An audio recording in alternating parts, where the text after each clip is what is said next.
All right, good evening, everybody. For the second time, I'm Jeff Colson. I'm with Junior Hockey Advisor. I'm rebroadcasting right away because we had a little technical glitch in a couple of ways on the last video we just did. So I took that down. If you watch that first one and you don't want to watch this again, I will make just DM me if you want a copy of this, or you can watch this later, I guess, too.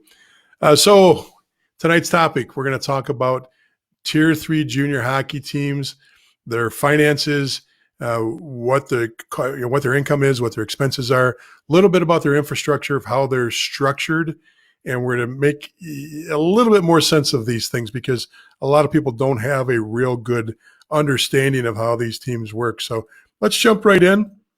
Let's pull up our screen here, and I'm going to do it right this time. And the way I'm going to do it is I'm going to make sure that it's up and running. There we go. This time we're going to have success. This time we're going to see it the way it's supposed to be seen. All right, there we go. Breaking down Tier 3 junior hockey teams. And once again, Jeff from Junior Hockey Advisor. If you're watching this, please tell me where you're from. I saw we had Hungary on there. We had Canada up there. I think it was Montreal. If not, I knew it was over in the Quebec area. I know that Colorado was in and they're watching too. So we got a lot of people on there, even for a late Saturday night. Even if you're watching this as a rebroadcast and you're not watching it live, take the time to share it with somebody. Take the time to let me know where you're from and that you're watching this content. Let me know if you like the content. That's extremely important. Is this something that actually makes you want to come back for more? Makes you want to see a little bit more information about what we're doing. So I'll give you a little bit of plug about Junior Hockey Advisor a little bit later, but let's get rolling. Let's get into what I want to talk about. So is it a money grab? That's a big question everybody talks about with Tier 3 hockey. Tier 3 hockey is a money grab. It's there as a money grab. Oh, the owners, they just make a lot of money. They steal money from the kids. You know, it's a money grab across the board. Now, I can't say for a fact, I have no proof that there aren't programs out there that are purely money grabs, where there's, just tons of cash being brought in, and it's not in a reasonable fashion. I can't answer that question, but I can tell you from my experience in the 4 different leagues I've participated in as a coach, a GM, and as an owner: EJHL, Empire Hockey League, USPHL, Elite, ESPL, PHL, Premier. Now that was Premier before there was NCDC, so when Premier was the top. Premier used to be the NCDC. I'm not sure about the name change. It's not my business to figure that out. So disclaimer, finances vary wildly from team to team and league to league. In fact, team income and expenses can be drastically different when comparing 2 teams in the same league. So please utilize the following information as an example of a fictional team. So, take it in context. Take it that I put an example together. This is not necessarily done to a science. I didn't go out and poll 50 teams. This is off experience. This is off of having a lot of knowledge of the ownership groups that are out there right now, and a lot of people that I talk to that are still either owners, general managers, or coaches. So a little bit about Tier 3 hockey. In most markets, Tier 3 hockey franchises are staffed with very few paid personnel and run on extremely tight budgets. Most Midwest and East Coast teams have a fan base below 200 people. That's right. The first thing you got to remember is it's very difficult to get a fan in the door, and I'll talk about in a second.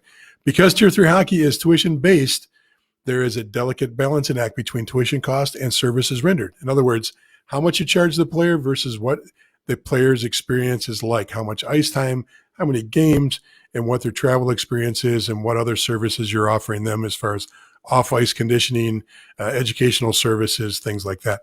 So, there is a model to follow. Teams that are located the furthest away from the league epicenter are at a large disadvantage to the other teams because it drives up their travel costs and the time spent on the road. So, for example, on that epicenter thing, in the East Coast, most of the teams in the Tier 3 level, where do they center around? Boston. So if they center around the Boston area, if you're a Boston-based team, your travel is extremely low for the year compared to the Syracuses, to the Rochesters, to somebody up in Maine, somebody that's down in the Washington, D.C. market, Rhode Island, wherever the teams are at. They don't have the same cost involved because in many situations, the team is so close that you're playing the away games. You have the players just drive over there because Sometimes it's easier and closer for them to get from the billet house to the opposing team than it is to get to their own games or own practices. So, a team like Syracuse or Rochester that half of the season is in a bus and a half of the season is in a hotel room, the costs go up because they're further away. And it doesn't matter which division of the USPHL you're in, that's the situation. So we're going to introduce the financials. We're going to do a breakdown of the income and expenses, and then we're going to summarize the Tier 3 operations. We talked about that fan base, and that's the cause of low fan base is pretty easy. Fan bases are low for one reason only, and that reason is because players, teams are playing in markets that have way too many teams actually vying for that disposable dollar. A family in Rochester, New York has Toronto 2.5 hours away, NHL team. Buffalo just over an hour away, depending on what side of town you live. It could be 45 minutes away if you're on the east or the west side of town. You have an AHL team right in the middle of town. You have an RIT that's 4 minutes out of town, 5 minutes out of town. Then you have Brockport, Geneseo, Hobart, Nazareth. You have 4 teams that are D3 and good competitive D3 teams in the same market too. In fact, the junior team usually shares, or had for years, shared the rink with one of the D3 teams. So you're in a situation that if you've got that much competition, of course people are going to go watch a D1 team. Of course they're going to go watch the AHL team. They might not get down to watching a junior team play, especially a Tier 3 junior team. So you end up with family, friends, and girlfriends. So that's what shows up. And the occasional coach that comes to watch you, or scout that comes to watch you too. So I bring this up because it doesn't matter if it's Boston. It doesn't matter if it's Detroit doesn't have as much Tier 3 junior hockey as some of the other markets, but Buffalo, Syracuse, Rochester, Utica, you get into any of the Boston cities that have teams, they're all in the same boat. They're all in a situation where it's extremely hard to draw a fan base, even at the Tier 2 level, a level up, which is extremely good hockey, and it's a big jump as far as the talent goes. But there's only a few teams on the East Coast that actually draw fans in a game. A program that just moved but has been around for a while is Wilkes-Barre Scranton. Wilkes-Barre, when they went to the North American Hockey League, they didn't gain fans. They've got a nice rink. They had a very competent team. There's nothing wrong with anything they're doing, but sometimes the away team brought more fans than the home team did. But then you get there's anomalies. The program up in Maine is an anomaly because they've got a decent crowd that's put up there around what they've been doing. Johnstown is very similar to other semi-pro cities that lost their semi-pro team, and the North American Hockey League came in and took over the facilities and turned it into a North American Hockey League town. So Johnstown, PA gets a phenomenal crowd. However, Jamestown does not get a large crowd. You get into New Jersey, the Titans and the Generals, they don't draw either, not to any near the extent of what some of the teams out west do. So anything on the east is very difficult to get a crowd to. There's anomalies at the Tier 2 level. Tier 3, you're, once again, 100, 200 people in the crowd. You're feeling pretty good about that. So let's get back over to the actual slideshow. And I think that should be up for you now. All right, so we already talked about the fan base and what's going on there. So let's move on to some income. So if you've got 28 players at $10,000 per player, and once again, these are made up numbers that are roughly in the range of, it could be a little plus or minus depending on where your program's at. Of course, if you're watching in Canada, you're looking at that $10,000 and going, "Hey," because their programs are in the $4,000 to $6,000 Canadian, which is perfectly fine, just different markets. That's why we talk about this. But if you have 28 players at $10,000 per player, there's $280,000 coming in the door. If you've got 100 paid attendees average across the board for all 30 of your home games, you can draw in some money along with the money you charge for your showcase and main camps. Now, that showcase and main camp is extremely important to a Tier 3 team. If you don't have that, you don't have that revenue stream right there. And you'll see in a second how important that revenue stream is to make things happen here. And usually, the number is roughly $250 to $350 per showcase. And some of the leagues actually are mandated to participate in the spring and summer. I know the USPHL, you're mandated to put a team in the spring and the summer. Sometimes you're mandated, depending on how many, U16, U18, and how many junior teams you're running, you might be mandated to put 2 teams in each of these. I only did this as putting 2 teams in, or 1 team in each of the 2 summer showcases, and having a main camp with 6 teams there. Now, some people could pull off an 8-team showcase. I think at the tier 3 level, it's extremely hard to pull off an 8-team showcase. I think you see more teams at tier 3 running 4 and 6 teams in their showcases. So a different way to look at this is looking at it from the expense side.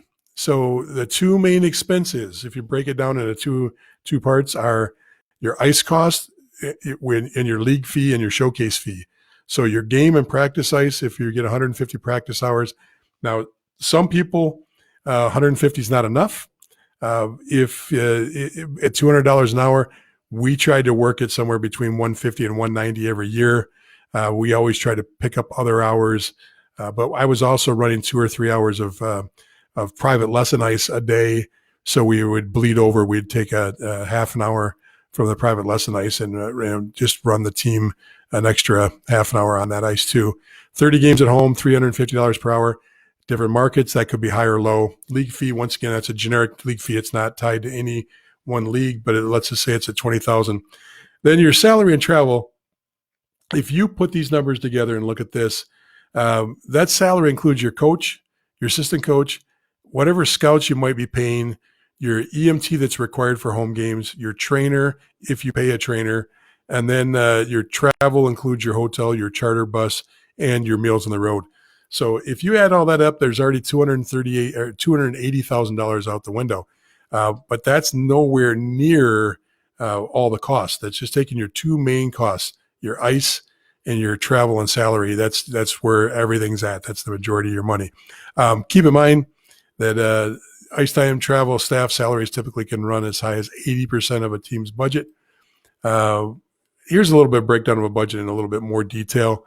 If your ice is 74.5, travel is 99,000. It sounds high, but remember, you get 2 days of a charter bus on the road. You could be paying $1,800 a day for that bus. You might get a deal. You might get some that you can run for $1,000 a day on the road. Then you've got your league and professional fees. Don't forget, you've got to pay for everybody that's around the kids to have their background checks done. Your coaching certification programs, or most programs reimburse their coaches. So anybody that's trying to move up from a level 4 to a level 5, from a level 3 to a level 4, you're picking up all those fees. That can be $300 or $400 a pop.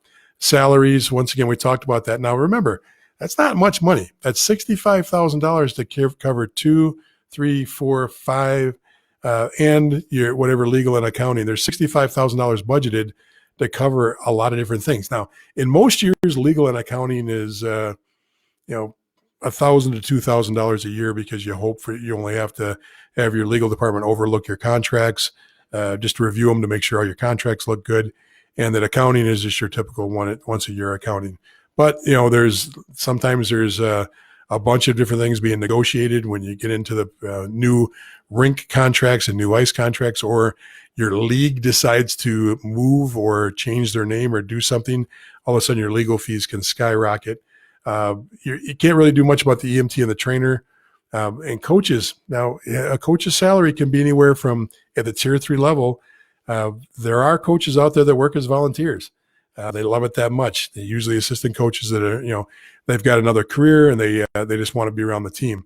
But for the most part, you're paying a head coach anywhere from, 15 to 18,000 to 35. Now, with that said, there have been coaches in the tier 3 level that have been in the 200,000 plus range for their team. I'll go into that in a little detail after I clear this off. Let me get these done. Number 5, the cell phones, insurance, health insurance, office and locker room rental. Some rinks require you to pay separately for any office space you use, or to pay for the locker rooms that you use. Some of them will throw their locker room in and throw a locker room and an office in because you buy so much ice, but not all do. But there's another $31,000. So then you got helmets, gloves, pucks, socks, sharpening wheels for your skate sharpening machine, warm-ups for the kids, shorts, shirts, staff equipment, easily 13, sometimes up to 20, 25,000, depending on what you're buying. Now, you're not necessarily replacing helmets every year. You're not necessarily replacing sharpening wheels every weekend. Warm-ups, the kids usually keep. Socks, there's usually, the way socks are made these days, it's usually repairing them once or twice during the season is good, but by the end of the year, you've got a very high attrition rate on your socks. And remember, you are dealing with teenage boys. There are times where things will just disappear, and you have to take care of any pilferage as far as replacing it for the next year. Then number 7 down at the bottom, that's the playoff contingency. Now, that's $7,000 a week, especially if you're on the road. That sounds high, but remember, if you're going to practice 5 to 7 hours, you're looking at $1,200 there, maybe because it's spring, you get it a little bit cheaper. But then you're also still looking at that same bus cost, same hotel cost, same food on the road cost. And if you're home, you still got to pay for two games when a team comes into town to play you. So at the most, you want to have a contingency fund set up to at least cover the 2 or 3 away weekends, especially if you're in the lower part and you just barely made the playoffs. Having 1 or 2 weeks of contingency money is always a good idea. You don't want to run yourself so thin that you can't cover playoffs. I have been there when we were first starting out in the junior business. We made the playoffs, and we literally went through the playoffs on a credit card because we were too naive to know how much money it was going to cost us. And I have an MBA in finance, and I still really didn't get it. I could argue that I still don't know what the heck I'm doing. 70% of your money is ice, salaries, and travel. 30% of your money is everything else. I built this budget here at pretty much a break even to a little bit of a loss, depending on how you look at it as far as that playoff contingency. But you can look at this here just to get a wheel, because sometimes you get a better sense of it. How ice costs, travel, and salary and league fees just eat up all your money. And this is at charging $10,000 a player, which is not uncommon. That number in some markets can be $11,000, $12,000, $13,000, or $14,000.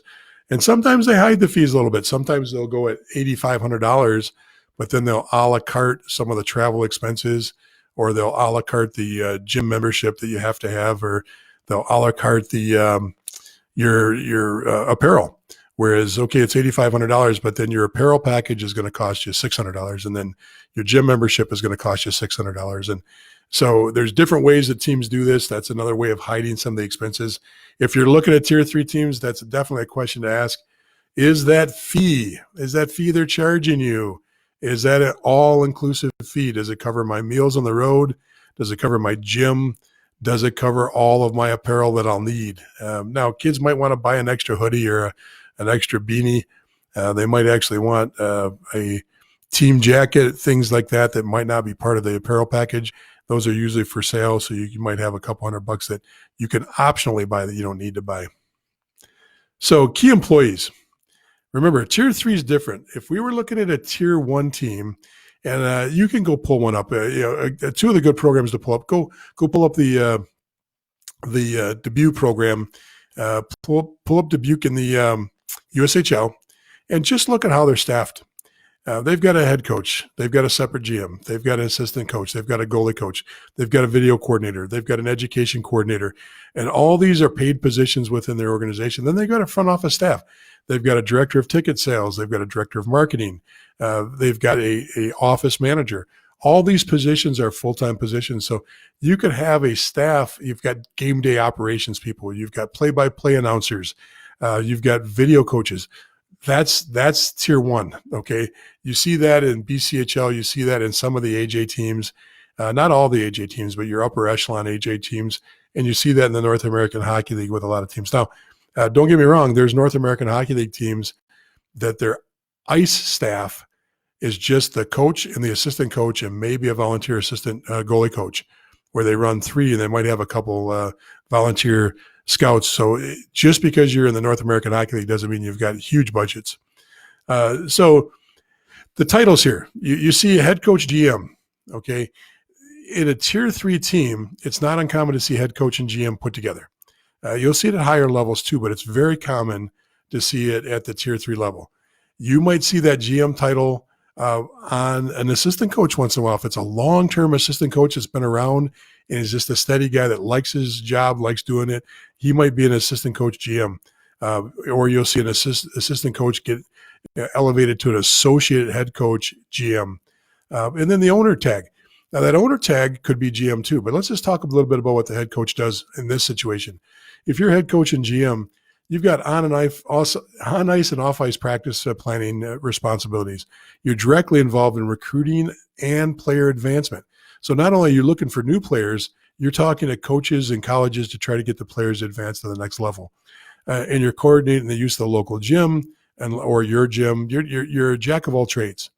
Assistant coach is coordinating the unpaid staff. He's getting all the game day staff together, or the scouts that are volunteer scouts together. He's working with, helping coordinate the on-ice practice plan and game plans. He's watching video, using his time to do video with the players. It's a very busy, especially at the tier 3 level, where most of the time that assistant coach is a part-time guy. Very rarely are you seeing 2 full-time guys at the tier 3 level. And now that owner could be, let's just talk about what he does in this scenario. He coordinates the team travel, the bus, the hotels, collects dues from the players, handles all team payables and receivables, ensures that the players are eligible via USA Hockey. You only get to keep so many guys protected.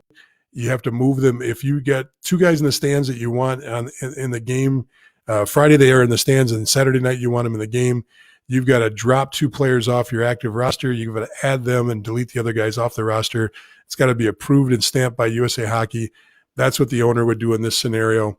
He schedules all the ice time, attends all the league meetings, negotiates with the rink for ice and room rentals and whatever else for the rink needs to negotiate, and manages all of the game day stuff, ticket sales, collecting all the money from the money box when ticket sales are done, any kind of 50-50 drafts or raffles, anything else that you're doing. If you're doing a jersey giveaway, if you're doing things on the ice between periods, all that stuff the owner would do in this situation. Now, the owner could be the head coach. The owner could be head coach and GM. There are a couple T3 teams out there right now where the owner is the head coach, GM, and owner, and he's got an assistant coach too.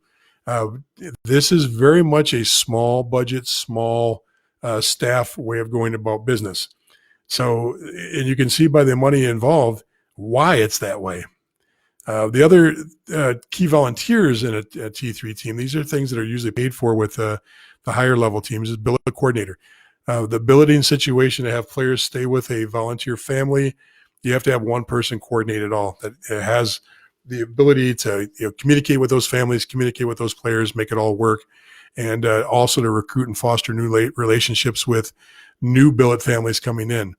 Your scouts, they work directly with the coaching staff to ensure complete and thorough coverage of the respective markets.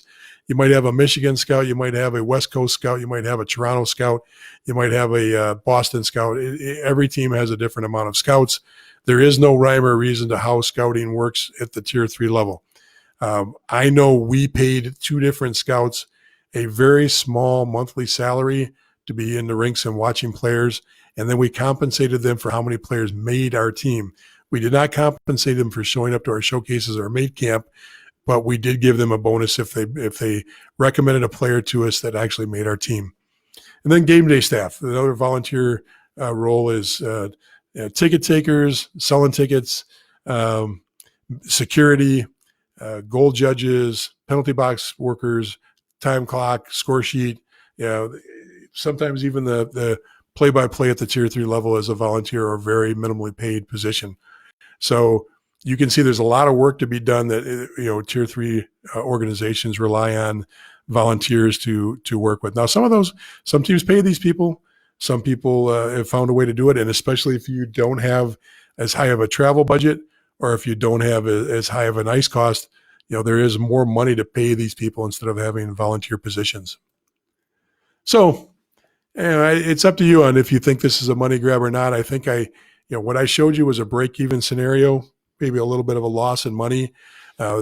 Clearly in the scenario, in the example I gave you, it was a team that was out of the epicenter, and being away from the epicenter meant a lot of travel, which if you're in Florida, if you're in North Carolina, and if you're in the Michigan market and the Midwest market, if you're in the West, the travel budgets could be even worse than what I showed in this example, and the ice cost could be too.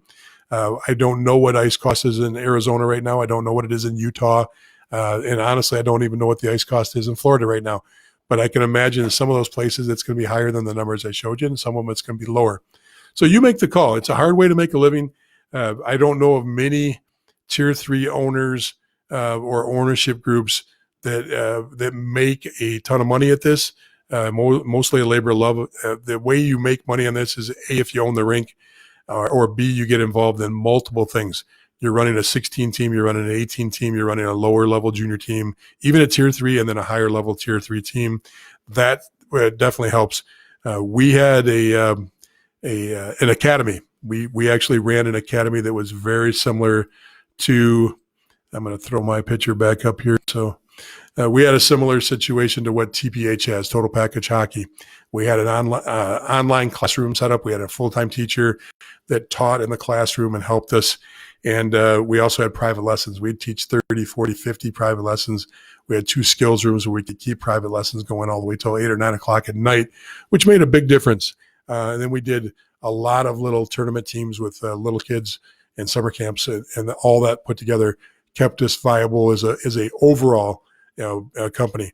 We would literally run 15, 20, 25 tournament teams where we take them up and play in the AA and the A and the house level tournaments up in the Toronto market and the Vermont market, or something exotic like Lake Placid, which is a very fun trip for young kids and they enjoy them. But you got to find other revenue streams. You can't just keep relying on tuition. But with that said, you say, well, geez, those numbers don't really work out. Why would anybody be in this for break even? Well, that's a decision a program has to make. There are programs on the East Coast that are Tier 3 or even in the NCDC system where they realize that they're not going to make money with their team. But that team is so important to their overall youth organization, or it's so important to the rink for identity purposes and for marketing and other things, that they use the team as a loss leader. I hate that phrase. I hate that way of looking at it. But it is true. There are teams that do that. There are other teams that, like I said, there's synergy. When you put together 3 or 4 teams and you can package things together, it drives down your jersey cost. It even drives down your practice costs, because you can sometimes bleed ice together between 2 organizations or 2 of your teams, especially at 16 and 18. There are times where we would cancel an 18 practice for the day and we'd split the 18s up and put them on the ice with half of. Remember, 18 teams are usually only 17, 18, 19 players, sometimes 20 players. You don't have 25 or 30 with U18. So we'd take and put 10 and 10 on with the junior guys, the guys that were the advanced guys. At 18s, we'd let them skate with the other team. So we found different ways to cut costs here and there, and also make it profitable. So you don't want to raise that tuition up any more than you have to, but you can see in that example, you probably in this case would want to raise that tuition up maybe $500 or $1,000 just to make it so that you weren't so tight, that there was actually a little bit of a profit margin there. But if you think that there's tens of thousands or hundreds of thousands of dollars that are just laying around for that owner to run away and take his little money bags like the Monopoly guy and run down the street, it doesn't happen. I haven't ran across it yet. Like I said, it could be out there somewhere, but yeah, I've yet to experience that. I can tell you it was the 15 years that I was involved in juniorship GM positions and ownership positions were some of the hardest financial years I've ever been involved, because we literally had to pump harder in everything else to keep the junior programs afloat, because we just absolutely did not want to be the high end of the tuition. Remember, when you're outside of that epicenter, it drives your cost up. But if you put yourself too far up, nobody will want to play for you at all because you've priced yourself out of that league's market. So you want to keep yourself at least competitive with the epicenter prices, and where the teams are all centered in the Boston market or wherever your epicenter is for your league. So I hope this helped. If you liked what we were talking about, please let me know. Let me know that this was good. If you really liked it, share it with a person or two. Let people know what's going on. Our industry professional program, this is part of the industry professional program. If you're looking to become a coach, a paid coach, if you're looking to get into scouting, if you're looking to get into any part of the junior hockey world, college world, and you're looking to move into a professional role, this is the kind of stuff we'll get into in a lot of detail. This is a taste of what we do. So, please DM me if you have any industry. We have a industry professional coach program. If you want to get into that program, we've got a class running right now. Our next class starts in July. We're going to keep the classes small because I interact a lot with the class either through live broadcasts or through phone calls. So if you're interested, please let us know. I'll get you.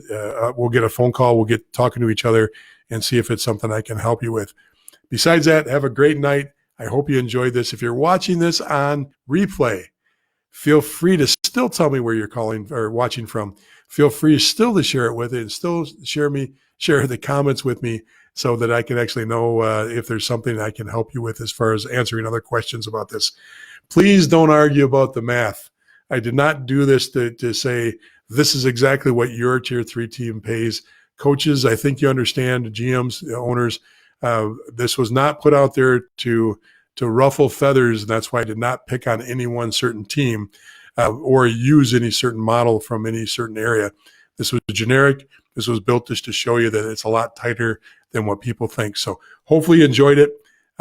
Get back to me, give me some feedback. Have a great night, and we'll see you soon.